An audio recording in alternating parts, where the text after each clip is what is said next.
بے جان چیزوں پر سردی کے موسم میں آپ نکلے، سردی کا موسم، کھجوریں گرمیوں میں ہوتی ہیں، سردی میں کھجور نہیں ہوتی۔ کچھ صحابہ بھوک بیٹھے ہوئے تھے، آپ نے فرمایا کیوں بیٹھے ہو؟ کہا جی بھوک لگی ہے۔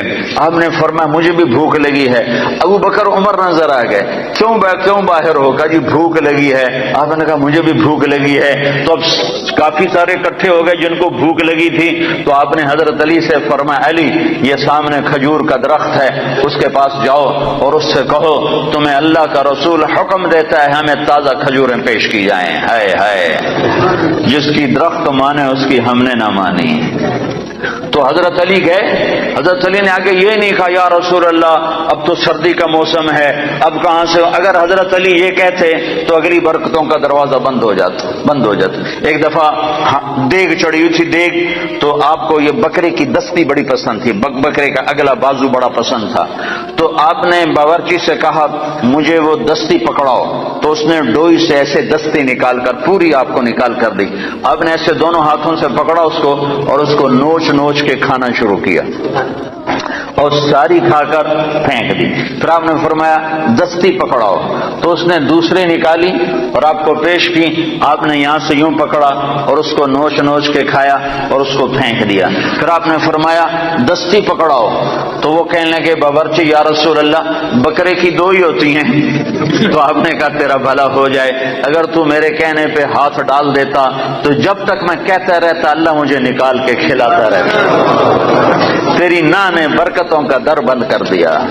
تو حضرت علی اگر یوں کہتے یا رسول اللہ سردیوں کا زمانہ کھجوریں کہاں سے آئیں گی، تو برکتوں کا در بند ہو گیا تھا۔ حضرت علی نے ایک دم اٹھے دوڑ لگائی اور کھجور سے کہہ رہے ہیں، کھجور سے، بے جان درخت سے اللہ کہے ایھا التمر ایھا النخلۃ، اے کھجور کے درخت، اللہ کا نبی کہہ رہا ہمیں تازہ کھجوریں پیش کی جائیں، تو رب ذوالجلال کی قسم پتوں سے تازہ کھجوریں ٹپ ٹپ گرنے لگی، ساری چادر بھر گئی۔ آپ نے چادر کی پنڈ بنائی اور اٹھا کر آپ نے صحابہ کے سامنے پیش کر کھاؤ، سب نے کھایا، آپ نے بھی کھایا، ابوبکر نے بھی، عمر نے بھی، کچھ بچ گئی تو آپ نے فرمایا علی سے جا لے جا، فاطمہ بھوکی ہوگی، میرے بچے بھوکے ہوں گے، ان کو بھی جا کے کھلا۔ یہ میرے نبی کی نبوت ہے کہ بے جان پر بھی نبوت، جاندار پر بھی نبوت، مردہ پر بھی نبوت، زندہ پر بھی نبوت۔ ایک بدو گوہ ایک جانور ہے، اتنا بڑا ہوتا ہے جتنا میرا بازو ہے، اتنا بڑا ہوتا ہے، وہ چھپکلی کی طرح ہوتا ہے، چھپکلی سے کوئی 10-15 گنا وہ بڑا ہوتا ہے، 20 گنا بڑا ہوتا ہے۔ گوہ بڑا خوفناک سا جانور ہوتا ہے، جنگلوں میں ہوتا ہے، صحراؤں میں ہوتا ہے، تو عرب وہ کھایا کرتے تھے اسلام سے پہلے۔ تو ایک بدو ایک گوہ کا شکار کر کے جا رہا تھا، جب اللہ کے رسول کی مجلس پر نظر پڑی تو وہاں سے لوٹ آیا، وہ کہنے لگا تو ہے جو کہتا ہے میں اللہ کا نبی ہوں؟ آپ نے فرمایا ہاں میں ہوں جو میں کہتا ہوں میں اللہ کا نبی ہوں۔ تو اس نے اپنی گوہ کو ایسے کھولا، رسی سے، یہاں رسی باندھی ہوئی تھی، اور اپنے اللہ کے نبی کے سامنے ایسے پھینکا، وہ مردہ تھی، شکار کی ہوئی مردہ، ایسے پھینکا اور کہنے لگا اگر یہ گوہ کہہ دے تو اللہ کا نبی ہے تو میں تمہیں نبی مان جاؤں گا، ورنہ نہیں مانوں گا۔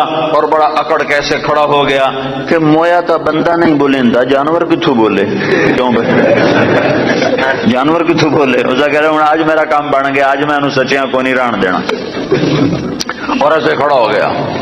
تو وہ گوہ ایسے پڑی ہوئی مردہ، تو آپ نے ایک نظر گوہ پر ڈالی اور آپ نے کہا یا ضب، سبحان اللہ، یا ضب، اے گوہ۔ تو گوہ نے آنکھیں کھولی، بھلے زندہ ہوئی، اللہ نے زندہ کیا، آنکھیں کھولی، جانور بولا نہیں کرتے، گوہ نے سر اٹھایا اور عربی زبان میں خوبصورت انداز میں نعرہ لگایا لبیک۔ گوہ نے نعرہ لگایا لبیک، میں حاضر، وسعدیک، میری سعادت، میرے بھاگ جاگ اٹھے، میری سعادت، یا زین من وافا یوم القیامہ، اے قیامت کے دن کو خوبصورت بنانے والے، میں حاضر، میری سعادت، آپ نے مجھے بلایا، آپ نے مجھے پکارا، میری اس سے بڑی سعادت کیا ہے، میں حاضر ہوں، آپ فرمائیے آپ کا کیا ارشاد ہے؟ تو آپ نے فرمایا من تعبد، تیرا رب کون ہے؟ تیرا معبود کون ہے؟ تو کس کو سجدہ کرتی ہے؟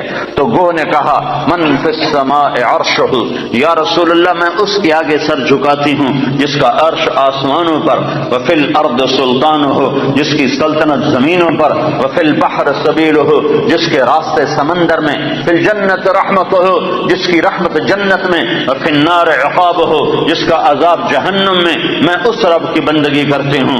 آپ نے فرمایا من انا، میں کون ہوں؟ اب بدو کی آنکھیں پھٹی ہوئی، حیران پریشان، ہاتھ ہیٹھا لے گئے ہوتے، پہلے یہیں کھلو تو پھر یہیں ہو گیا تو آپ نے فرمایا من انا، میں کون ہوں، میں کون ہوں؟ تو وہ نے کہا انت رسول رب العالمین، آپ رب العالمین کے رسول ہیں۔ سبحان اللہ۔ اور گوہ کو بھی پتا ہے کہ صرف رسول ماننا کافی نہیں ہے، صرف رسول ماننے سے نجات نہیں ہے۔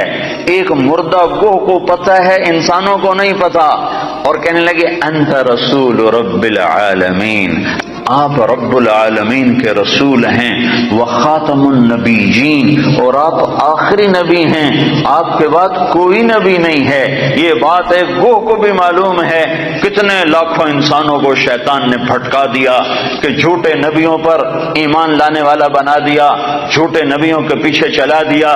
ایک مردہ گوہ گواہی دے رہی ہے کہ یہ صرف محمد الرسول اللہ نہیں ہے، اتنا کہنے سے تم ایمان والے نہیں بن سکتے ہو، تمہیں یہ ساتھ ایمان لانا پڑے گا کہ آپ کے بعد کوئی نبی نہیں۔ جو آپ کے بعد کسی نبی کو نبی مانے گا وہ دائرہ اسلام سے خارج ہو جائے گا، نہ اس کی نماز قبول ہے، نہ روزہ قبول ہے، نہ حج قبول ہے، نہ صدقہ قبول ہے، نہ مسجد قبول ہے، نہ محراب قبول ہے، نہ ممبر قبول ہے۔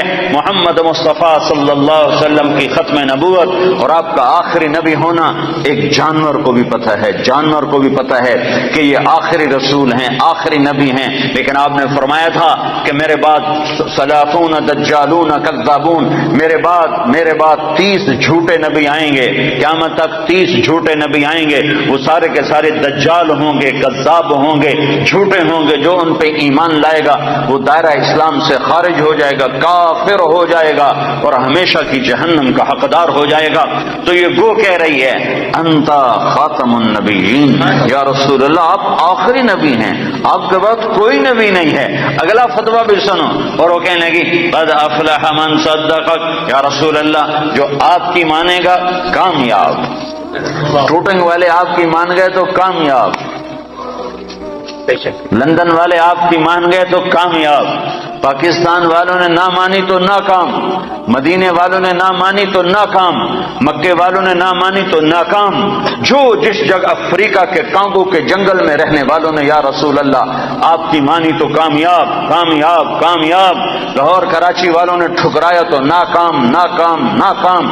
کامیابی کا ایک ایک ایک ایک ایک ایک ایک ہی راستہ ہے، وہ ہے محمد الرسول اللہ صلی اللہ علیہ وسلم۔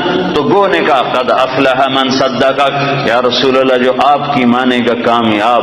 اگلا فتویٰ وقد خاب من کذبک، جو آپ کی نہیں مانے گا وہ ناکام، جو آپ کی نہیں مانے گا وہ ناکام۔ ماننے والے کامیاب، نہ ماننے والے ناکام، ماننے والے کامیاب، نہ ماننے والے ناکام۔ بدو حیران پریشان۔ آپ نے فرمایا اب کیا کہتا ہے؟ کہتا اب تو تیرا کلمہ پڑھتا ہوں، تو نے تو گو کو بھی بلوا دیا، کمال کر دیا۔ ہاں یہ میرے نبی کی نبوت ہے، یہ محمد مصطفیٰ کی نبوت ہے، عالم نبوت، آخری نبوت، خاتم الانبیاء۔ آپ کی تعلیمات قیامت تک زندہ۔ نبی اس وقت آتا ہے جب پہلے نبی کی تعلیمات مٹ جاتی ہیں، میرا نبی آخری نبی ہے، اس کی تعلیمات قیامت تک۔ تعلیمات تو تم چھوڑو، تعلیمات تو چھوڑو، تعلیمات تو سینے میں محفوظ ہیں۔ ہمارے پاس جتنا اللہ کے نبی کا علم آیا ہے اخبار سے نہیں آیا، رسالے سے نہیں آیا، ریڈیو سے نہیں آیا، ٹیلی ویژن سے نہیں آیا، انٹرنیٹ سے نہیں آیا، ہمارے پاس انسانوں سے چلتا ہوا علم آیا ہے، سند کے ساتھ یہ علم ہم تک پہنچا ہے۔ جو بات اللہ کے نبی کی آئی ہے سند کے ساتھ آئی ہے کہ تمہیں کس نے کہا، تمہیں کس نے کہا، تم نے کس سے سنا؟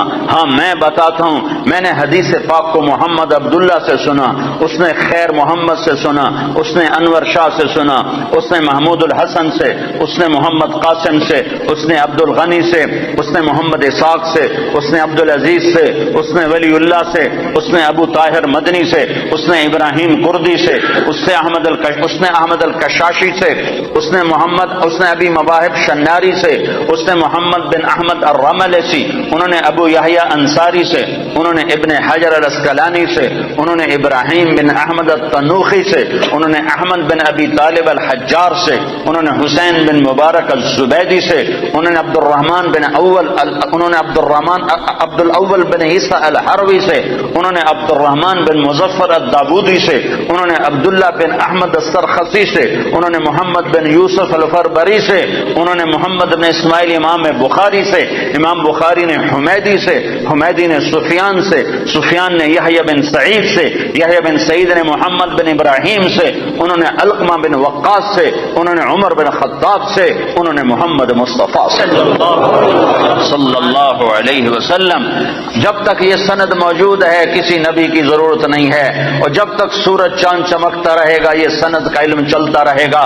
اور جیسے سورج چاند پر تو بادل آتا ہے، سورج گہنا جاتا ہے، چاند کو گہن لگتا ہے، سورج کو گہن لگتا ہے، نہ قرآن کو گہن لگ سکتا ہے نہ حدیث پاک کو گہن لگتا ہے. یہ چمکتے سورج ہیں، یہ چمکتے آفتاب ہیں، یہ چمکتے ماہتاب ہیں، یہ میرے نبی کا روحانی نسب نامہ ہے. ہم اپنے نبی کی روحانی اولاد ہیں. میں نے روحانی باپ آپ کو بتائے ہیں کہ ہمارے روحانی 31ویں نمبر پر جا کر ہمارے روحانی باپ حضرت محمد صلی اللہ علیہ وسلم ہیں. پھر میرے نبی کا نسبی نسب نامہ، ماں باپ کا نسب نامہ، خاندانی نسب نامہ، قبیلے کا نسب نامہ جو ان کے باپ عبداللہ سے آدم علیہ السلام تک چلتا ہے، وہ بھی اللہ نے محفوظ کروایا، موجود کروایا، مکتوب کروایا. وہ ہے محمد بن عبداللہ بن عبد المطلب بن ہاشم بن عبد مناف بن قصی بن کلاب بن مرہ بن کعب بن لبی بن غالب بن فہر بن مالک بن نضر بن کنانہ بن خزیمہ بن مدرکہ بن الیاس بن مضر بن نزار بن معد بن عدنان بن اود بن حمیسہ بن سلامان بن عوس بن بوس بن قموال بن ابی بن عوام بن ناشد بن حذا بن بلداس بن یدلاف بن طابخ بن جاحم بن ناحش بن ماخی بن عیفی بن عبقر بن عبید بن الدعاء بن حمدان بن سنبر بن یثربی بن یحزن بن یلحن بن ارعوہ بن عیدی بن زیشان بن عیسر بن اقناد بن ایہام بن مقصر بن ناحف بن زارہ بن سمی بن مزی بن عوض بن عرام بن قیدار بن اسماعیل بن ابراہیم بن آذر بن ناحور بن سروج بن رعوب بن فائج بن عابر بن ارفخشاد بن سام بن نوح بن لامک بن متوشال بن ادریس بن یرد بن ملح الایل بن قینان بن آنوش بن شیسر بن آدم علیہ السلام. یہ روحانی نسب نامہ بھی ہے اور خاندانی نسب نامہ بھی ہے. میرے رب نے اپنے محبوب کی ساری تعلیمات کو محفوظ کر دیا، قیامت تک کے لیے محفوظ کر دیا، کسی اور کی ضرورت نہیں. ہاں اسی کے طریقے زندہ کرو، اسی کے طریقوں کو سیکھو، اسی کو سینے سے لگاؤ. یہ تو میرے نبی کے طریقوں کی بات ہے. میرے نبی نے جن سواریوں پہ سواری کی اللہ نے ان کے نام بھی قیامت تک کے لیے محفوظ فرما دیے. ایک اونٹ پر سوار ہوئے، اس کا نام ہے عسکر. اگر اس اونٹ کا نام ہمیں معلوم نہ ہوتا، صرف اتنا ہوتا کہ اللہ کے نبی اونٹ پہ سوار ہوئے، تو کیا فرق پڑتا تھا؟ ہماری شریعت میں کیا فرق پڑتا تھا؟ پر میرے اللہ نے اپنے محبوب سے عشق کیا. میرے نبی نے جس چیز کو انگلی بھی لگائی اللہ نے اسے بھی محفوظ کر دیا ہے. آپ نے اونٹ پہ سواری فرمائی، اس کا نام ہے عسکر. آپ نے چند اونٹنیوں پہ سواری فرمائی، ایک کا نام عصبہ، ایک کا نام شہبہ، ایک کا نام جدعا، ایک کا نام قصوا. 4 اونٹنیوں پہ سوار ہوئے. حج کے موقع پر کون سی اونٹنے پہ سوار تھے؟ قصوا پہ سوار تھے. آخری خطبہ کس اونٹنے پہ سوار ہو کر دیا؟ قصوا پہ سوار ہو کر دیا. 11 تاریخ کا خطبہ کس اونٹنے پہ سوار ہو کے دیا؟ جدعا پہ سوار ہو کے دیا. اس حد تک تفصیل میرے رب نے لکھوا دی. آپ نے 2 گدھوں پہ سواری فرمائی، ایک کا نام عفیر ہے، ایک کا نام یعفور ہے. جب جنگ خیبر ہوئی اور خیبر فتح ہوا اور مال غنیمت آیا، جانور آئے، تو گدھے آئے. ان گدھوں میں ایک گدھا آگے بڑھ کر کہنے لگا یا رسول اللہ، اللہ کے نبی سے بات کرنے لگا، یا رسول اللہ آپ نبیوں میں آخری نبی ہیں، کھوتے نو بھی پتا ہے بندیاں نو کوئی نہیں پتا.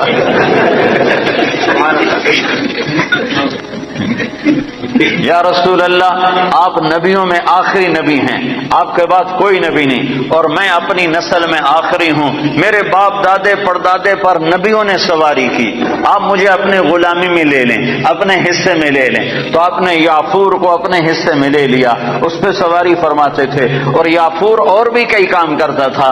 کبھی آپ نے کسی کو بلانا ہوتا تھا اور موقع پر کوئی خادم موجود نہیں ہے تو آپ یافور سے فرماتے جاؤ ابو بکر کو بلا کے لاؤ، تو یافور دوڑ لگاتا اور جا کر سیدھا ابو بکر کے دروازے پہ ٹکر مارتا، ٹھا، اللہ اکبر۔ تو وہ آدمی گھبرا کے باہر نکلتا کہ ٹکر کیا ماری، آگے دیکھا تو یافور شریف کھڑا ہوا، تو پتہ چلتا کہ اللہ کے نبی نے بلایا ہے۔ یہ یافور تھا۔ جس دن آپ کا انتقال ہوا اس دن یافور مدینے کی گلیوں میں روتا تھا، چیختا تھا، بھاگتا تھا، چیختا تھا، بھاگتا تھا، آخر اسے صبر نہیں آیا اور ایک کنویں میں چھلانگ لگا کے مر گیا کہ اب نبی کے بعد میرا جینا بھی حرام ہے۔ آپ کی اونٹنی عذبا جب آپ کا انتقال ہوا تو اس نے بیٹھے بیٹھے رونا شروع کیا، اس کے آنسو بہنا شروع ہوئے اور اس نے چارہ بھی چھوڑ دیا، پانی بھی چھوڑ دیا اور تڑپ تڑپ کے مر گئی، ایک دانہ نہیں کھایا ہے۔ آپ نے 2 خچروں پہ سواری فرمائی، ایک کا نام ہے دلدل، ایک کا نام ہے فضہ۔ آپ نے چند گھوڑوں پہ سواری فرمائی، ایک کا نام ہے طراز، ایک کا نام ہے لزاز، ایک کا نام ہے لحیف، ایک کا نام ہے مرتجل، ایک کا نام ہے مرتجز، ایک کا نام ہے سجل، ایک کا نام ہے ورد، ایک کا نام ہے سکب، ایک کا نام ہے صبحہ۔ یہ سب گھوڑے ہیں جن پر میرے نبی نے سواری فرمائی۔ یہ میرے محبوب سے، میرے نبی سے، آپ کے نبی سے میرے اللہ نے پیار کیا، عشق کیا، اس کی ہر ادا کو محفوظ کیا۔ تم عمل کرنے کے لیے ڈھونڈنے والے بنو، سرمایہ موجود ہے، سرمایہ موجود ہے۔ آپ کی بکریاں تھیں، 9 بکریاں تھیں آپ کے ملک میں جن کا دودھ نکالا جاتا تھا، اور رات کو جس گھر میں آپ ہوتے تھے اس گھر میں ایمن ان کو چراتی تھیں اور وہ آپ کے گھر پہنچا دیا جاتا تھا۔ تو وہ عجوہ اور سقیہ، عجوہ، سقیہ، برکہ، ورثہ، اطلال، اطراف، قمراء، غیفاء، یہ 9 بکریاں تھیں جو اللہ تعالیٰ کے نبی کو اللہ نے عطا کر، ان کے نام ہمارے پاس لکھتے پڑے ہیں۔ اس میں آپ کی بکری قمراء آپ کی زندگی میں مر گئی تھی، اور ایک 10واں بکرا تھا، اس کا نام تھا یمن۔ تو میرے نبی کی تو بکریوں کے بھی نام لکھے ہوئے ہیں۔ تم سنتوں کو ڈھونڈو تو تمہیں ملیں، زندگی کے ہر طریقے میں میرے نبی کی سنت موجود ہے۔ نقل اتار لو، اپنے نبی کی نقل اتار لو، اللہ کے واسطے نقل اتار لو۔ نقل مار کے لوگ پاس ہو جاتے ہیں، نقل مار کے پاس ہو جاتے ہیں، تم اپنے نبی کی نقل مارو، انشاءاللہ اللہ پاس کر دے گا۔ اللہ کو حیا آئے گی، میرے نبی کی وردی میں ہے۔ موسیٰ علیہ السلام کے جادوگر مقابلے میں آئے، اللہ تعالیٰ نے جادوگروں کو ہدایت دے دی، وہ مقابلے میں آئے، وہ ہدایت مل گئی۔ موسیٰ علیہ السلام نے اللہ سے عرض کی، اللہ یہ تو میرے مقابلے میں آئے تھے، ان کو ہدایت کیوں دی؟ تو اللہ نے فرمایا، موسیٰ تیرے روپ میں آئے تھے، مجھے پیارے لگے، میں نے ہدایت دے دی۔ تو تم نبی کا روپ اپنا لو، ظاہر بنا لو، باطن بنتا رہے گا، ظاہر بنا لو۔ ارے وردی کی قیمت ہوتی ہے، وردی کی قیمت ہوتی ہے، وردی میں طاقت ہوتی ہے۔ وسیم اکرم اور سعید انور دونوں گئے امریکہ ایک ہی جہاز میں، تو امیگریشن میں سعید انور کو انہوں نے چھوڑ دیا، اس کی داڑھی مجھ سے بھی بڑی ہے، پگڑی مجھ سے بڑی باندھتا ہے، اور وسیم اکرم صاف ستھرا، تو اس کو انہوں نے پکڑ لیا، 2 گھنٹے بٹھائے رکھا، سعید انور کو کچھ ایک لفظ بھی نہیں پوچھا، چھوڑ دیا۔ جب باہر نکلے تو وسیم اکرم نے کہا، یار تمہیں کچھ بھی نہیں کہا اور مجھے بٹھا لیا، 2 گھنٹے بٹھائے رکھا۔ تو سعید نے کہا، میں وردی میں تھا، تم نے وردی اتاری ہوئی تھی۔ تو جو آدمی وردی میں ہوتا ہے اس کی ویلیو ہوتی ہے، قدر ہوتی ہے۔ تو تم ٹوٹنگ والوں سے بھی کہتا ہوں، وردی پہن لو، اپنے نبی کی وردی پہن لو، وردی کی طاقت ہے، وردی کی قیمت ہے۔ ایسے دیوانے نہ بنو کہ اپنے پاؤں پہ کولاڑیاں مارتے مارتے موت آ جائے، اور اس حال میں اللہ کے دربار میں پہنچو کہ نہ اللہ کو پسند آؤ، نہ اللہ کے نبی کو پسند آؤ۔ اپنی زندگی کو حضرت محمد صلی اللہ علیہ وسلم کے طریقوں میں ڈھالو۔ یہ تبلیغ ان طریقوں کو سیکھنے کی محنت ہے، یہ تبلیغ ان طریقوں پر جان دینے کی محنت ہے کہ اللہ کے نبی پاک صلی اللہ تعالی علیہ وسلم، یا ابا سفیان جئتکم بکرامت الدنیا والآخرہ، ابو سفیان میں تمہارے پاس دنیا اور آخرت کی عزت لے کر آیا ہوں، دنیا اور آخرت کی کرامت لے کر آیا ہوں. اس کو بھائیو آج تک جو اس میں کمی ہوئی کوتاہی ہوئی اس پر اللہ سے معافی مانگ لو, توبہ کر لو, اللہ کے دربار میں جھک جاؤ اور آج کے بعد وہ کرو جو اللہ چاہتا ہے, جو اللہ کا نبی چاہتا ہے, جو اللہ کا رسول چاہتا ہے. اللہ کا نبی ہمارے لیے بہترین شفیع ہے. آپ کے بغیر جنت کا در نہیں کھل سکتا, جنت کا دروازہ نہیں کھل سکتا, حساب کتاب شروع نہیں ہو سکتا, آپ کے بغیر مقام محمود نہیں سج سکتا. کیا آپ کی شان دیکھنی ہو تو آپ نے کہا میدان محشر میں دیکھنا, لوگ پیچھے ہوں گے میں آگے ہوں گا, نبی پیچھے ہوں گے میں آگے ہوں گا, اللہ کا جھنڈا میرے ہاتھ میں ہوگا اور سارے نبی میرے جھنڈے کے نیچے نیچے چل رہے ہوں گے. سب کے آگے میری شان ہوگی کہ اللہ کا جھنڈا میرے ہاتھ میں ہوگا. لواء الحمد بیدی یوم القیامہ. اور سارے نبی آدم سے لے کر عیسیٰ علیہ السلام تک سارے نبی میرے جھنڈے کے نیچے ہوں گے اور پوری دنیا میرے پیچھے ہوگی. میں سب سے آگے ہوں گا. لوگ چپ ہوں گے میں بولنے والا, لوگ خاموش ہوں گے میں بولنے والا, لوگ نظریں جھکا رہے ہوں گے میں نظر اٹھانے والا, لوگ سہمے ہوں گے میں اللہ سے بات کرنے والا, لوگ نا امید ہوں گے میں امید دلانے والا, لوگ پریشان ہوں گے میں تسلی دینے والا, لوگ پھنسے ہوئے ہوں گے میں شفاعت کرنے والا. مقام محمود میرے لیے سجایا جا رہا ہے. جنت کے 1000 خدام میرے لیے لائے جا رہے ہیں جو میرے چاروں طرف گھیرا باندھ کے کھڑے ہوں گے اور جنت کی چابی میرے ہاتھ میں ہوگی. میرے بغیر جنت کا در کھل نہیں سکتا, میرے بغیر کوئی جنت میں جا نہیں سکتا. ایک دفعہ عیسیٰ علیہ السلام نے کہا یا اللہ مجھے وہ سلسبیل کا پانی تو پلا, سلسبیل کا پانی تو پلا. تو اللہ تعالیٰ نے فرمایا عیسیٰ عیسیٰ جب تک میرا آخری نبی نہ پی لے سارے نبیوں پر وہ پانی حرام ہے. میرا نبی بسم اللہ کرے گا تو باقیوں کو دوں گا. جب تک وہ نہ آئے حبیب اللہ, واہ واہ حبیب. حبیب اسے کہتے ہیں جس کے عشق کی انتہا نہ ہو, اور خلیل اسے کہتے ہیں جس کی محبت دل میں گڑ جائے, اور حبیب اسے کہتے ہیں جس کی محبت کی انتہا نہ ہو. خلیل اسے کہتے ہیں جو ملاقات بھی چاہتا ہو اور کچھ عطا بھی چاہتا ہو, ملاقات بھی چاہتا ہو اور کوئی تحفہ بھی چاہتا ہو کہ میں محبوب سے ملوں گا تو ملاقات بھی ہوگی اور کچھ مال بھی ملے گا. اس کو کہتے ہیں خلیل. اور حبیب اس کو کہتے ہیں جو یہ کہتا ہو کہ بس تجھے دیکھ لو مجھے یہی کافی ہے, مجھے کچھ نہیں چاہیے, مجھے کچھ نہیں چاہیے, مجھے کچھ نہیں چاہیے, بس تجھے دیکھ لو مجھے یہی کافی ہے. اس کو کہتے ہیں حبیب. موسیٰ علیہ السلام کلیم ہیں, ابراہیم علیہ السلام خلیل ہیں, اور محمد مصطفیٰ صلی اللہ علیہ وسلم حبیب اللہ ہیں. آپ نے کہا ابراہیم خلیل اللہ, موسیٰ کلیم اللہ, موسیٰ روح اللہ, واما صاحبکم ھذا فحبیب اللہ, کہ میں تمہارا ساتھی حبیب اللہ ہوں. میری شان کو کیا پوچھتے ہو, میری امت کی شان سنو. اسمان من اسماء اللہ تعالی سما بہما امتی. میری شان تم کیا جانو گے, میری شان تو تم قیامت کے میدان میں دیکھو گے سمجھو گے. یہاں میری غلامی کر لو, تمہیں عزتوں کے تاج اللہ پہنائے گا. میرے اللہ نے میری امت کے 2 نام رکھے اور دونوں اپنے ناموں میں سے نام رکھے. اللہ کا نام سلام ہے, میری امت کا نام مسلمین رکھا. اللہ کا نام مومن ہے, میری امت کا نام مومنین رکھا. سارے نبیوں پر جنت حرام ہے جب تک میں نہ چلا جاؤں, ساری امتوں پر جنت حرام ہے جب تک میری امت کا قدم نہ پڑ جائے.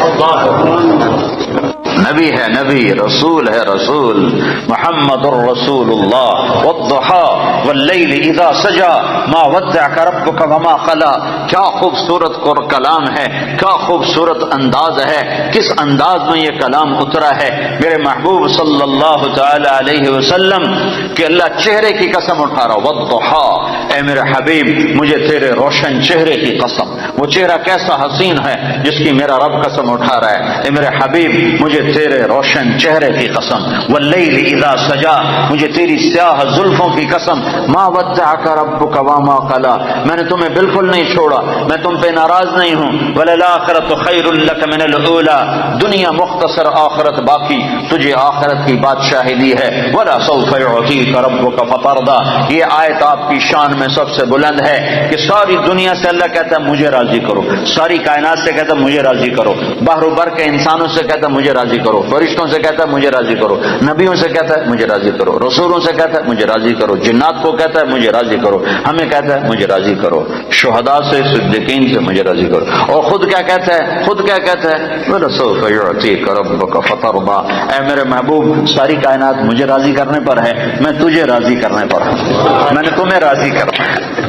ٹوٹنگ والوں کو تو نہیں پتا، وہ تو تمہیں ناراضی کرتے رہتے ہیں، پر میں نے تمہیں راضی کرنا ہے، میں نے تمہیں راضی کرنا ہے۔ تو بھائیو اپنے حبیب کو راضی کر لو، وہ راضی ہو گیا تو اللہ راضی ہو گیا، اللہ راضی ہو گیا تو دنیا بھی بن گئی، آخرت بھی بن گئی۔ تو اللہ کو راضی کرنے کی نیت کرتے ہو؟ تو اس پر آج تک جو ہم نے کوتاہیاں کی، کمیاں ہوئیں، نافرمانیاں ہوئیں، گناہ ہوئے، اس پر آج ہم توبہ کر لیں کہ اللہ کے دربار میں معافی مانگنے سے بڑھ کر کوئی خوبصورت عمل ہے نہیں۔ میرے نبی کا فرمان ہے اگر تم سارے نیک بن جاؤ اور گناہ نہ کرو تو اللہ تم سب کو موت دے کے جنت میں ڈال دے، اور پھر تمہارے بعد ایک ایسی مخلوق پیدا کرے جو گناہ کریں اور پھر آنسو بہائیں اور معافیاں مانگیں اور توبہ کریں اور اللہ ان کو معاف کرے۔ اللہ کو معاف کرنا اتنا پسند ہے، اور معاف کرنے کا ظرف اللہ کا اتنا بڑا ہے کہ میرا اللہ فرماتا ہے کہ میرا بندہ تو اتنے گناہ کر کہ زمین کی سطح سے اٹھا اور ان کو ایسے طے کرتا جاتا ہے، ایسے اپنے گناہوں کو ایسی طے لگا جیسے کپڑوں کی طے لگاتے ہیں، پہلے ساری زمین کے اوپر اپنے گناہوں کی تہ لگا، ساری زمین، 7 بر اعظم، سمندر بھی بھر دے، بھر دے سارے کو بھر دے، اور پھر اس گناہوں کے اوپر گناہ رکھتا جا، ایسے گناہ رکھتا جا، گناہوں کے اوپر گناہ رکھتا جا، آسمان کی چھت کو جا کر اپنے گناہوں کو لگا دے۔ اتنے گناہ کرنے کے لیے ساری دنیا آ جائے، سارے جنات آ جائیں، سارے فرشتے گناہ گار ہو کے آ جائیں، نہیں کر سکتے۔ اللہ کی قسم اتنے گناہ نہیں کر سکتے کہ زمین سے اٹھائیں اور آسمان کی چھت کو لگائیں۔ ہمارے گناہوں سے تو ہمارا گھر نہیں بھرتا، زمین کہاں سے بھرے گی؟ میرا رب کہہ رہا ہے میرا بندہ نہیں، ٹوٹنگ والا، ٹوٹنگ والی، کوئی عورت، کوئی مرد اتنے گناہ کرے کہ زمین سے اٹھائے اور آسمان کی چھت کو لگا دے، اور پھر صرف ایک دفعہ کہہ دے یا اللہ معاف کر دے تو میں سارے معاف کروں۔ بنو اسرائیل میں ایک نوجوان رہتا تو اس کا نام تھا کفل۔ روزانہ رات کو نئی لڑکی اس کے پہلو میں آتی تھی اور مال بے پناہ اس کے پاس تھا، شراب کی محفل چلتی اور رات اس کے منہ کالا کرنے میں گزرتی۔ ایک رات ایک لڑکی کو لے کر آیا، 60 دینار پاکستان کا 10 لاکھ روپیہ بنتا ہے۔ 10 لاکھ روپیہ دے کر وہ ایک لڑکی کو ایک رات کے لیے لایا۔ اس کے پاس کتنی دولت تھی؟ ہزاروں سال پہلے۔ جب وہ لڑکی کے ساتھ کمرے میں اکیلا ہوا تو دیکھا تو وہ لڑکی رو رہی تھی۔ تو کفل نے کہا کہ کیوں رو رہی ہو؟ میں نے زبردستی تو نہیں کیا۔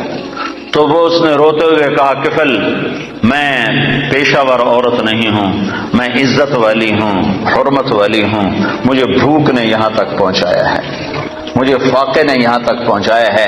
میں کہا کرتا ہوں جب مالدار لوگ زکوٰۃ نہیں دیتے تو غریبوں کی بیٹیاں نیلام ہو جاتی ہیں، جب مالدار لوگ زکوٰۃ روک لیتے ہیں تو غریبوں کی عزتیں نیلام ہو جاتی ہیں۔ مالدار لوگ زکوٰۃ دو، زکوٰۃ سے بڑھ کر دو۔ کفل میں پیشہ ور نہیں ہوں، میں عزت دار ہوں، مجھے بھوک نے یہاں تک پہنچایا ہے۔ تو وہ کفل وحشی انسان، نہ کسی پر رحم کھانے والا، نہ کسی پر اس کو رحم آنے والا، پتہ نہیں اس کے آنسوؤں کو دیکھ کر اسے کیا ہوا، ایک دم کفل نے رونا شروع کر دیا اور کہنے لگا تو میری بہن ہے، جس عزت کے ساتھ آئی تھی اس عزت کے ساتھ واپس چلی جا، اور میں تیرے آنسوؤں کے طفیل توبہ کرتا ہوں، تو میرے لیے دعا کر، میں بہت کتا انسان ہوں، میرا اللہ میری بخشش کر دے، میں بہت گناہگار ہوں۔ وہ عورت عزت کے ساتھ اٹھی اور اپنے گھر چلی گئی، اور پیچھے کفل کو نہیں خبر کہ اگلے لمحے میں کیا ہونے والا ہے۔ چند گھنٹے بعد کفل مر گیا، اچانک موت آ گئی، ہارٹ اٹیک ہو گیا یا کیا ہو گیا، اچانک مر گیا۔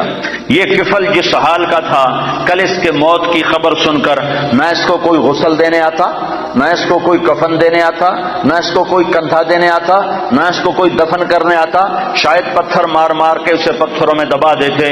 ہائے ہائے ہائے ہائے میرا اللہ، میرا مہربان اللہ، میرا کریم اللہ، میرا غفور الرحیم اللہ، غفور الرحیم اللہ، میں قربان جاؤں جو غیب کا پردہ کسی کو نہیں اٹھا کے دکھاتا، لیکن میں قربان جاؤں اس نے کفل کی توبہ ایسے قبول کی کہ اس کے لیے غیب کا پردہ اٹھا دیا۔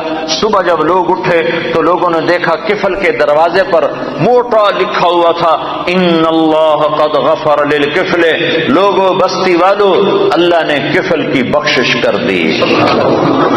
یہ اعلان کیوں لکھوایا کہ اٹھو اٹھو اٹھو میرا ولی مر گیا ہے، اس کا جنازہ، اس کا دفن، اس کا کفن، اس کا غسل انتظام کرو. اب یہ میرا ولی بن کے مرا ہے، یہ میرے اللہ کے معاف کرنے کے ظرف ہیں. خود میرے مالک کا فرمان ہے، زندگی بھر گناہ میں گزار کے ٹوٹے منہ کے ساتھ ایک دفعہ کہہ دے یا اللہ میری توبہ، تو غفرت لک ولا ابالی، میں تیرے سارے معاف کروں گا، مجھے کوئی پرواہ نہیں ہوگی.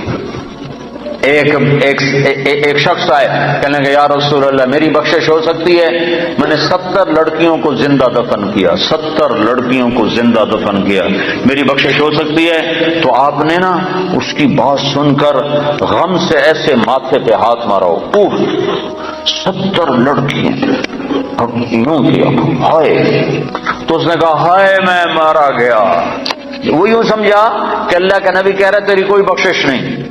اللہ کے نبی نے تو پریشان ہو کر اور غم سے ہاتھ ہمارا ماتھے پر، 70 بچے، اتنی درندگی.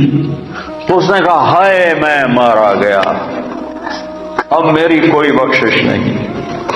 تو ابھی اس کی ہائے درمیان میں تھی کہ ایک دم جبریل آئے قرآن لے کر، یا عبادی الذین اسرفوا علی انفسهم لا تقنطوا من رحمت اللہ ان اللہ یغفر الذنوب جميعا انہ هو الغفور الرحیم. اے میرے نافرمان بندو، میں سبحان اللہ میں قربان جاؤں، نافرمانوں کو کوئی پیار سے بلاتا، اپنا بچہ نافرمان ہو تو ماں اس کو کڑوے لہجے سے بلاتی، باپ سخت لہجے سے بلاتا ہے، اور میں قربان جاؤں اللہ کی رحمت پر کہ نافرمانوں کو کہہ رہا ہے اے میرے نافرمان بندو. اس پیار سے بھی کوئی بلاتا ہے نافرمانوں؟ اللہ کہتا او بدماشو، او نافرمانو، او ظالمو. اللہ یوں کہتا، لیکن اللہ یوں کہہ رہا ہے اے میرے بندو. سبحان اللہ. کون سے بندے؟ تقوی والے، علم والے، ممبر والے، محراب والے، مصلی والے، تبلیغ والے؟ نہیں نہیں نہیں نہیں نہیں. الذین اسرفوا علی انفسهم، میرے وہ بندیاں، وہ عورتیں، وہ مرد جنہوں نے زندگی میں ایک نیکی بھی نہیں کی، ایک جن کے کھاتے میں ایک نیکی بھی کوئی نہیں ہے. تم میرے ہی ہو، میرے ہو. یا عبادی، یا عبادی، صرف یا عبادی نہیں ہے، اور اس میں جیسے ماں کہتی ہے میرا لال، میرا بچہ، میرا بلال، ہائے، تو اس میں جو ممتا ہوتی ہے، اس میں جو ممتا ہوتی ہے، اس کے اندر جو محبت بھری ہوتی ہے، اس کا کوئی ترجمہ نہیں ہو سکتا، کوئی ترجمہ نہیں ہے. اللہ کی قسم، اللہ کی قسم، یا عبادی، یا عبادی، یا عبادی. اس میں جو محبت ٹپک رہی ہے شہد کی طرح، جو محبت ٹپک رہی ہے شہد کی طرح، جو محبت ٹپک رہی ہے ماں کی ممتا کی طرح، اس کا کوئی ترجمہ ہے ہی نہیں.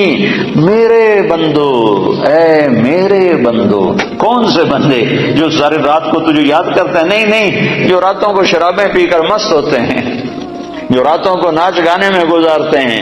تم بھی میرے ہو، میرے ہو، اور میں تمہیں بلا رہا ہوں، آ جاؤ، ڈرو نہیں، آ جاؤ، آ جاؤ، آ جاؤ. کیا کرو؟ تم توبہ کرو میں سارے معاف کر دوں گا. تم توبہ کرو میں سارے معاف کر دوں گا. تم توبہ کرو میں سارے معاف کر دوں گا. تو میرے بھائیو، 4 مہینے چلہ بھی لگانا ہے اپنی اپنی ترتیب پر، اپنے وقت کے ساتھ، لیکن بہت بڑا مجمع ہے، مستورات بھی ہیں، آپ بھی ہیں، اکثر نوجوان ہیں. میں آپ سے اتنی اپیل کرتا ہوں کہ آج توبہ کر کے اٹھو، بغیر توبہ کے نہ اٹھو. توبہ کی نیت کرتے ہو؟ یہ تو کوئی ناجائز مطالبہ نہیں ہے، نہ اللہ کی نافرمانی کرنی ہے نہ اللہ کے رسول کی.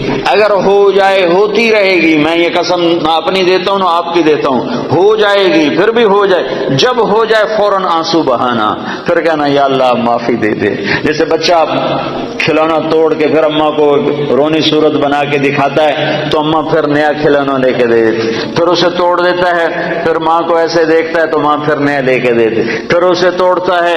ایک دفعہ ماں تو تھپڑ مارے گی کہ تو کیا کر رہا ہے، لیکن میرا اللہ کہہ رہا ہے جتنی دفعہ تو منہ بنا کے آئے گا اتنی دفعہ میری رحمت تجھے اپنے گلے لگا لے گی، تجھے اپنی گود میں لے لے گی.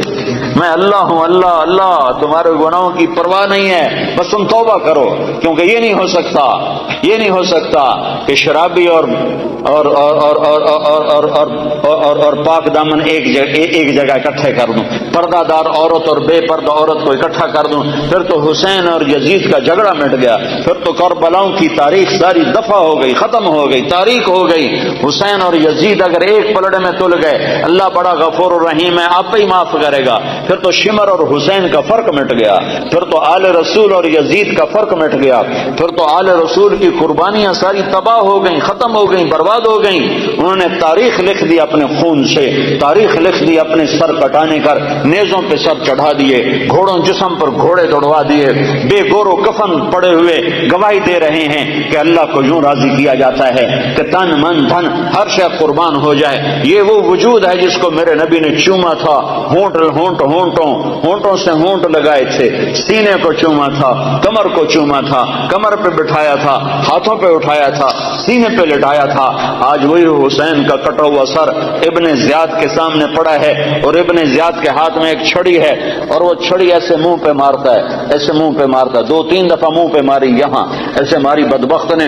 تو حضرت انس رضی اللہ عنہ کھڑے ہو گئے، کہنے کہ بدبخت یہ چھڑی ادھر سے ہٹا، میں نے ان ہونٹوں پہ اللہ کے نبی کے ہونٹوں کو لگتے دیکھا ہوا ہے۔ اچھا برا برابر تو نہیں ہو سکتے، شراب بیچنے والا، کپڑا بیچنے والا برابر تو نہیں ہو سکتا، ڈرگ بیچنے والا، گوشت بیچنے والا برابر تو نہیں ہو سکتا۔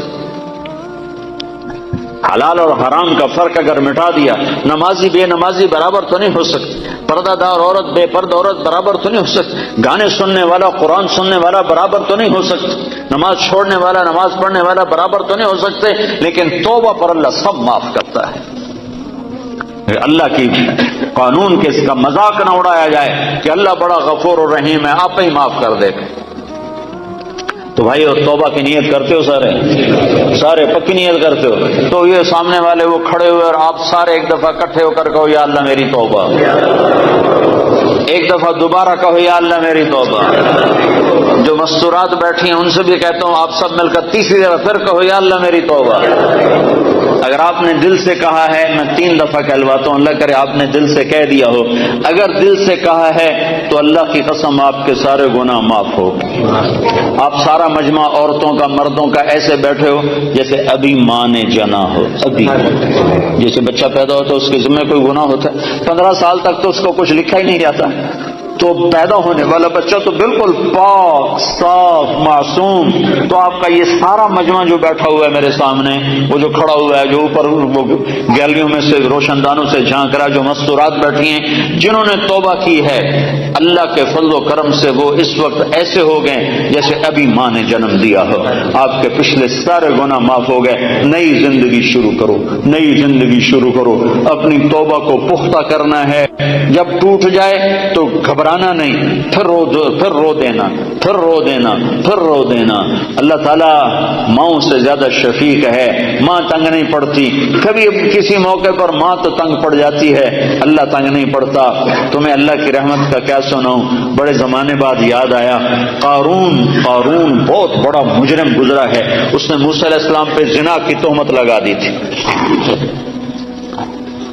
تو اللہ نے اس کو زمین میں دھسایا، موسیٰ علیہ السلام کو اختیار دے دیا، موسیٰ تجھے اختیار ہے، تو موسیٰ علیہ السلام نے زمین سے کہا قارون کو پکڑ لے، تو قارون کو زمین نے کھینچا تو وہ یہاں تک ٹخنوں تک اندر گیا، تو کہنے کا موسیٰ مجھے معاف کر دے، تو اور پکڑو تو گھٹنوں تک اندر چلے گا، موسیٰ مجھے معافی دے دے آئندہ نہیں کروں گا، اور پکڑو وہ کمر تک اندر چلے گا، موسیٰ مجھے معافی دے دے آئندہ نہیں کروں گا، وہ انہوں نے کہا اور پکڑو، وہ سینے تک چلا گیا، موسیٰ مجھے معافی دے دے آئندہ نہیں کروں گا، اور پکڑو وہ سارا اندر چلا گیا۔ قارون ان قارون کان من قوم موسیٰ فبغى علیہم، یہ پورا دو رکوع قرآن کے اللہ نے قارون کی برائی میں اتارے ہیں، تو اللہ نے موسیٰ سے کہا موسیٰ تیری منتیں کرتا رہا، تو نے معاف نہ کیا، میری عزت کی قسم ایک دفعہ میری منت کرتا میں نکال کے باہر کھڑا کر دیتا۔ قارون، ارے بھائی قارون، اور تم تو محمد مصطفیٰ کے امتی بیٹھے ہو، وہ کہہ رہا ہے قارون میری منت کرتا تو میں نکال کے باہر کھڑا کر دیتا، تینوں میں آپ پہ راضی کر لوں، انہوں میں چھڑ دے بنا ہے، اور اس میری منت ہی نہ کی۔ تو بھائیو اللہ ایسا کریم ہے. تو توبہ کی تو سارے بھائیوں نے نیت کر لی نا, ٹوٹ جائے پھر کر لینا, ٹوٹ جائے پھر کر لینا. انسان جو ہے, بشر جو ہے, ہو جاتا ہے گناہ. جب آنسو بہاؤ گے تو میرے رب کو غفور الرحیم پاؤ گے, مہربان پاؤ گے, کرم نواز پاؤ گے, شرموں والا پاؤ گے, حیا والا پاؤ گے. اس کے دربار میں نا امیدی حرام ہے, حرام ہے, حرام ہے. وہ کہتا اگر میں کسی کو پکڑتا, دنیا میں فوری پکڑ آتی میری, تو میں ان کو پکڑتا جو میری رحمت سے نا امید ہوئے بیٹھے. ایک دفعہ میں مسجد میں بیٹھا تھا اپنی, تو 4 نوجوان آئے, کہنے لگے جی زندگی میں نہ نماز پڑھی نہ روزہ رکھا. تو ان کی عمر تھی کوئی 25-30 سال کے درمیان. زندگی میں 2 روزے رکھے تھے, زندگی میں 2 روزے, اور شراب پی کے افطار کیے تھے. تو ہم یہ سمجھتے تھے ہماری بخشش کوئی نہیں ہے, ہم نے تو دوزخ میں جانا ہے, تو لہذا جو مزہ ہم لے سکتے ہیں یہاں لے لیں, یہ ہمارا ذہن تھا. ایک دفعہ ہم گاڑی میں بیٹھے تھے تو ایک ہمارا دوست ہمارے ساتھ بیٹھ گیا, تو اس نے تمہارے بیان کی کیسٹ لگا دی. اس میں یہ سارا توبہ کا مضمون میں ہر بیان میں بیان کرتا ہوں, ہر بیان میں بیان کرتا ہوں. تو کہا اس میں تم نے ہمیں یہ بتایا کہ تمہارے اتنے گناہ ہوں آسمان کی چھت کو چلے جائیں تو توبہ کرو تو اللہ معاف کرے گا. تو کہنے کے لیے ہمیں پتہ ہی نہیں تھا کہ اللہ اتنا غفور الرحیم, ہمیں پتہ ہی نہیں تھا. جب ہمیں پتہ چلا کہ اللہ اتنا معاف کرنے والا ہے, وہ دن آج کا دن نہ شراب کو ہاتھ لگایا ہے, نہ کسی اور گناہ کو ہاتھ لگایا ہے, نہ نماز چھوڑی ہے, نہ روزہ چھوڑا ہے. 5 وقت نماز پڑھ رہے ہیں, اور رمضان قریب گزرا تھا, سارے روزے رکھے ہیں, ساری تراویح پڑھی ہے, اور کسی گناہ کے قریب نہیں جا رہے ہیں. تو میرے یہ اللہ نے ہر ایمان والے مرد عورت کے اندر یہ ایمان کا جذبہ رکھا ہے. اس کو پانی لگاؤ, اس کو پروان چڑھاؤ, اور اس کو پختہ کرنے کے لیے دنیا میں پھرنا ہے, اور لوگوں تک بھی اس پیغام کو پہنچانا ہے. اس کے لیے وہ اپنے نام لکھاؤ, اپنے ارادے لکھاؤ. جو بھائی تیار ہوں کھڑے ہو کے اپنے نام پیش کرو.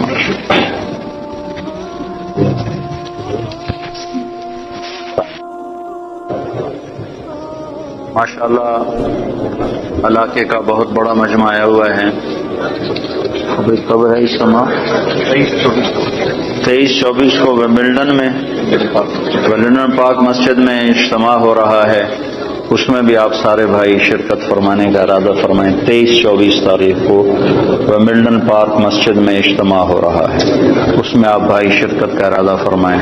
چند باتیں دعا سے پہلے آپ سے عرض کرنی. ماشاءاللہ بہت بڑا مجموعہ ہے, اکثر نوجوان ہیں. دین 2 باتوں کا مجموعہ ہے, ایک عبادت اور ایک اخلاق.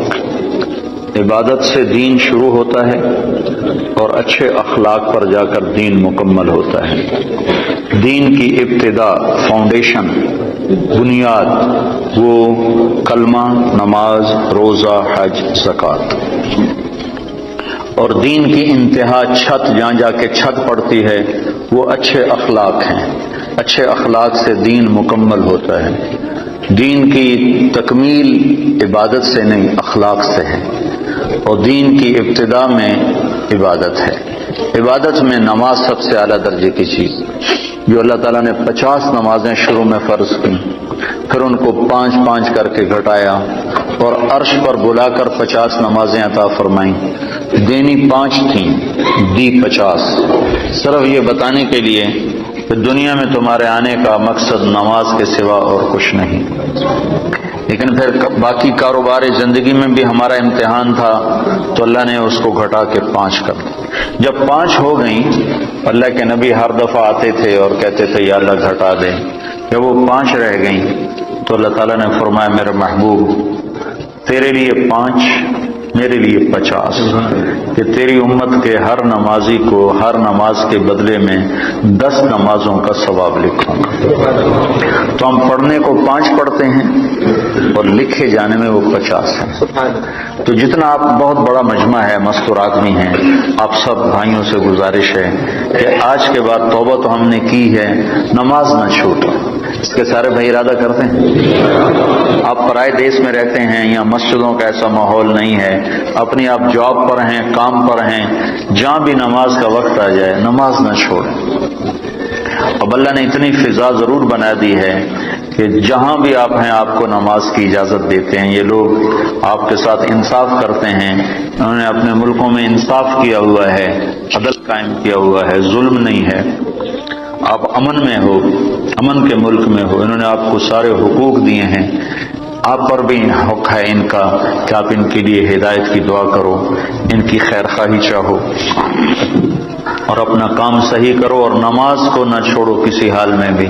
مسجد قریب ہے تو مسجد کی دوڑ لگاؤ، مسجد دور ہے تو ایک مصلی اپنے دفتر میں رکھو، اپنے کام کی جگہ پہ رکھو، اور نماز کے وقت میں نماز ادا کرو۔ اور اگر آپ اکیلے ہو تو اذان دو، تکبیر کہو، پھر نماز پڑھو، تو آس پاس جتنی فضا ہے وہ گواہ ہو جائے گی، اور آس پاس جتنے اہل ایمان جنات ہیں وہ نماز میں شریک ہو جاتے ہیں۔ دو ہو تو جماعت کراؤ، چاہے تمہاری داڑھی نہیں ہے پھر بھی جماعت کراؤ، ایک کو آگے کرو ایک کو پیچھے کرو۔ تین ہو جماعت کراؤ، با جماعت نماز کی فضا بناؤ۔ سفر میں جا رہے ہو گاڑیاں روک کے با جماعت نماز پڑھو، تو انشاءاللہ یہ پوری ایک مکمل دعوت ہے نماز کا پڑھنا۔ تو عبادات میں میرے بھائیوں بہنوں نماز کا ناغہ نہ ہو۔ مستورات سے کہتا ہوں پردے کا اہتمام کرو، اپنی بچیوں کو شروع سے پردے پر لگاؤ، پردہ ان کی فطرت میں شامل ہو، پردہ کرنے والی بنے، اپنے ان کے لباس میں پتلون نہ ہو، شلوار ہو، یہ با پرد با حیا لباس ہے۔ عورت کے لیے پتلون، مرد کے لیے پتلون با حیا لباس نہیں ہے تو عورت کے لیے کہاں سے ہوگا؟ تو اپنے بچوں کو، اپنی بچیوں کو اسلامی لباس کا عادی بناؤ، پیار سے محبت سے۔ یہاں سختی تو چلتی نہیں، اور سختی کہیں بھی نہیں چلتی، ہر جگہ پیار محبت سے ہی کام چلتا ہے۔ اللہ نے بھی پیار سے ہی ہمیں سمجھایا ہے اور پیار سے ہی ہمیں اپنی طرف بلایا ہے۔ کہیں کہیں اس نے انجام بتانے کے لیے بتا دیا کہ جہنم بھی ہے، ورنہ اللہ کا عام انداز پورے قرآن میں یا ایھا الذین آمنوا، کتنی عزت کے ساتھ اللہ ہمیں بلاتا ہے، اے ایمان والو، اے ایمان والو۔ تو دوسری چیز جو تو نماز کی نیت کر لی سارے بھائیوں، قرآن کے لیے ضرور وقت نکالیں، تلاوت کے لیے کچھ وقت نکالا جائے۔ نہیں پڑھا ہوا تو تھوڑا تھوڑا کر کے، آپ تو ہر جگہ مساجد ہیں، علماء ہیں، قراء ہیں، قرآن تھوڑا تھوڑا پڑھنا شروع کریں۔ سال میں 2 دفعہ قرآن ختم کرنا قرآن کا حق بنتا ہے، اور دل کی زندگی کے لیے قرآن سب سے بڑی غذا ہے۔ دل کو غذا نہ ملے تو مر جاتا ہے، تو دل کو، روح کو قرآن کی غذا نہ ملے تو روح مر جاتی ہے۔ تو قرآن کی تلاوت کے لیے وقت نکالیں۔ اور دوسری چیز جو جس پر جا کر اسلام مکمل ہوتا ہے وہ اچھے اخلاق ہیں۔ اپنے اخلاق کو بلند کریں، اور سارے اخلاق کا خلاصہ 3 باتیں ہیں: تصل من قطعک وتعطی من حرمک وتعفو عن من ظلمک۔ جو توڑے اس سے جوڑو، جو محروم کرے عطا کرو، جو زیادتی کرے معاف کرو۔ پھر اگر ماں باپ ساتھ ہیں تو ان کی قدر کرو۔ آج مجھے بڑا دکھ ہوا، مجھے ایک اولڈ ہوم دکھایا ساتھیوں نے، تو اس میں مسلمان عورتیں بھی تھیں، مسلمان مائیں بھی تھیں، ان کے جوان بچے ہیں اور وہ ماں کی خدمت سے محروم ہیں۔ کیا بدبختی کی انتہا ہے کہ مسلمان کے لیے ماں تو جنت کا راستہ ہے۔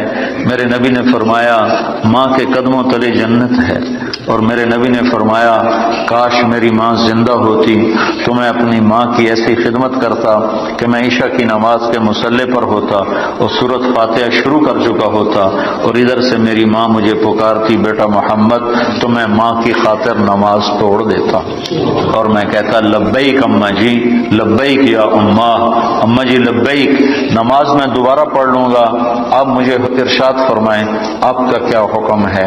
جہاں نبی نے اتنا بڑا مقام بتایا ہو، آج دیکھ کر میرا بڑا دل کٹا کہ مسلمان مائیں بھی اولڈ ہوم میں پہنچی ہیں۔